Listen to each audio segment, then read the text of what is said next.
from the Denver Broncos Media Center, welcome to Broncos Country Tonight with Ryan Edwards and Benjamin Allbright.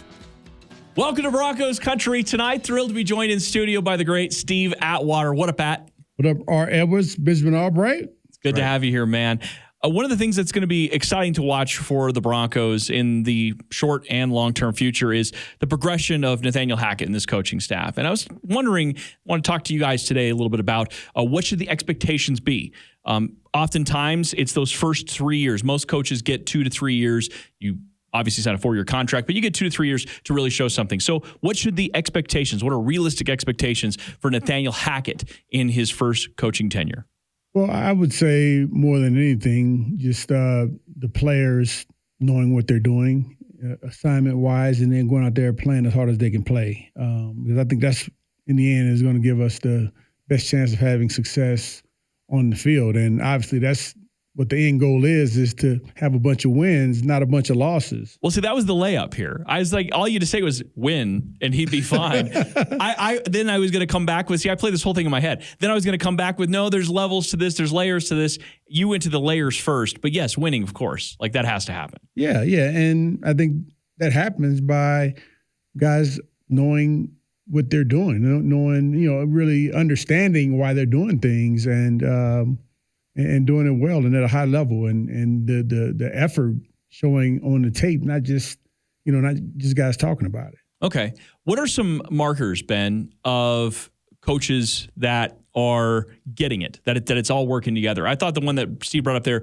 was an important one, talking about how the players are responding. That's a big one. Of course, like I said, wins is the easy one, but what are the markers of a coach that is connecting or doing their job, doing a really good job? I think you see the buy-in. I mean, Steve could probably answer this better than anybody because you went through, 4 head coaches, I think? You had, Dan Reeves, Wade Phillips, obviously Mike Shanahan, and then Bill Parcells. I mean, then you, for you, what stuck out with what was working versus what wasn't? I mean, and those guys all had different philosophies. I mean, Wade was, more of a player's guy. Mike and Bill were probably a little.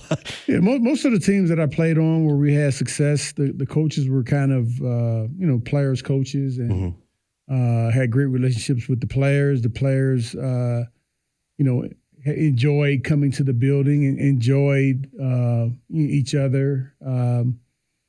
That's it more than anything, because I think when it's like all of us, as employees, man, we're happy when we're having fun at work. We're getting work when you're having fun doing it, right? Yeah. And that's what I was coming back to, is like this team looks like it's having more fun, and tying that back to what Nathaniel Hackett brings, that maybe, Vic Fangio, for all his defensive acumen, and he's a good coach, don't get me wrong, but at the end of the day, those guys did not look like they were having fun the last couple of years, and they look like they're having fun right now. Now, that could change if you come out the gate and you start losing. But I think that's a part of what it is, reminding you why you play the game in the first place, man. You're out there having fun, I mean, it's football, Yeah. So, I mean, I think that's the ground thing. I think the markers are seeing guys that are having fun, that are enjoying themselves, enjoying coming to the office. Because if you join coming to the office, you're probably going to want to put in the extra effort, right? Yeah, culture's a big deal. Competitiveness, right? I mean, we've said that for a while when the Broncos had struggles with their coaching staff and their leadership.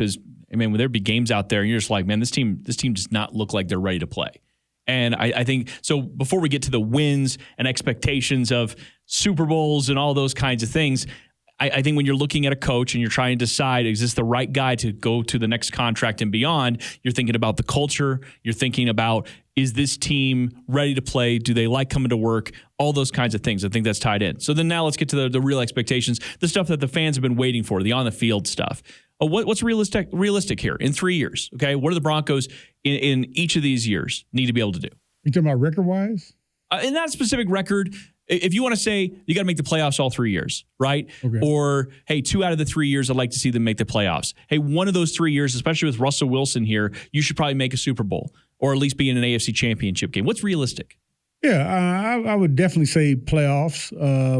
That's an expectation of the coaches and, the player. Everybody's feeling that vibe now, especially because we got a winner at the quarterback position. I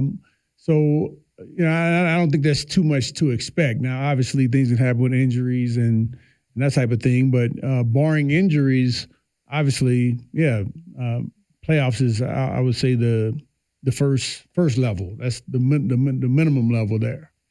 You agree? Yeah, I think all so. 3 years. I think so. I think that's. We're talking about a baseline here. We're saying like, okay, this is what you should be. Yeah, I mean, it's so tough because expectations change based on what you have, injuries, all that kind of stuff. And we're in a tough division. Right, and you are in a tough division, all that kind of stuff. But I mean, like, are you asking, like should that expectations stay static? How about this? Because when Vance Joseph took over, or even when Vic Fangio took over, we didn't have year one, boy, they better make the playoffs expectations. Well, Vance Joseph kind of did. Like it was that was kind of Gary Kubiak's roster. That's a good point. But the quarterback play was questionable, right? You already knew that, and you said, boy, they need some breaks. Yeah. And then of course it went the opposite way. Mm-hmm. Like we saw the on the field product, they couldn't even hang in most of these games. And then by year two it was over. Vic Fangio came in. It was like, okay, we're in a rebuild, and he's got a couple of years to get this thing right. Then by year three, well, we needed to be in the playoffs with Teddy Bridgewater, and we weren't. But it's different expectations for each of those coaches based on where the roster is at. The roster right now, they've been building for years. Yeah, I think the roster's ascending right now. And so I would suggest that the addition of the quarterback and Russell Wilson puts you in the, hey, yeah, you probably need to make the playoffs. Even though you're a first-year head coach, I think you probably do need to make the playoffs. So there's going to be some conversations had about why you didn't. And, I think that players on the team, they practice against, the defensive players. You got a great defense. They practice against their offense. They know if their offense gives them good competition in practice, or if they're intercepting the ball, getting to the quarterback every play, they know. So when they step on the field, sometimes if the quarterback isn't there, if the quarterback isn't making plays, if that offense isn't moving the ball, guess what? The defense, sometimes they don't play as well as they should play because they know they really don't have a chance. Speaking of the quarterback, how can you, when you have a future Hall of Famer or a quarterback, how can you separate out the perceived floor that's been raised by the quarterback and then what should be raised by the head coach? How can you separate that out? How do you know the difference between a team that's well coached or a team that is just led by a really good quarterback? Well, I would say when it comes to coaching, like I said at first, guys just leaving it on the field. And, when the fans leave the game, they go home saying, win or lose, those guys played their tails off. They really tried to win that football game. Because we've all been in games where it looks like they played hard, but I don't know if they played as hard as they could play. Mm-hmm. I don't know if I saw 100% of the time when I turn on the film, all 11 guys hustling as hard as they can to make that play. At the end of the day, man, that's what it comes down to. Good coaches get their players to do that. I think it's the other part of that is situational football. A good quarterback can cover for a bad coach for a while, but then you get into situations where you should go for it on 4th and 1 versus kicking a field goal. I mean, that to me, that's situational football. So in-game management, right? Also, the discipline. Guys not jumping off sides, having a bunch of penalties that are unnecessary that set you back, take points off the board, that whole 9 yards. All that comes into play when you have the right coaches, because the good coaches are going to stress that in practice. They're going to drill that into the players' heads.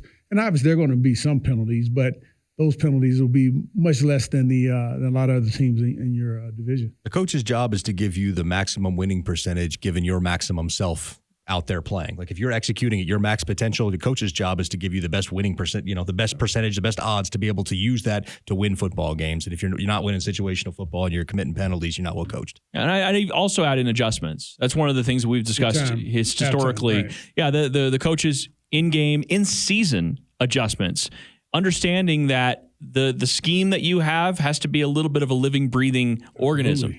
Absolutely. And I'm sure you have examples of your career where it's like, hey, you have an expectation going into the season, and you guys not there was a dramatic, hey, this is what we're doing now on kind of thing, like when Tim Tebow took over at quarterback and you recognized, hey, offensively we can't run what we were running with Kyle Orton.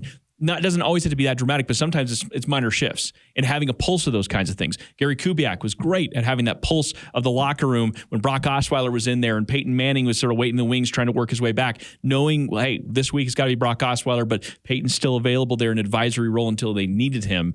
The pulse of the locker room and those adjustments also seem significant. And that's kind of tying back, I guess, a little bit into the culture.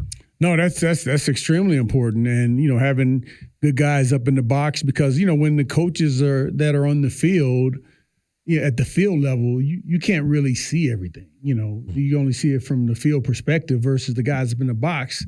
They get the big picture.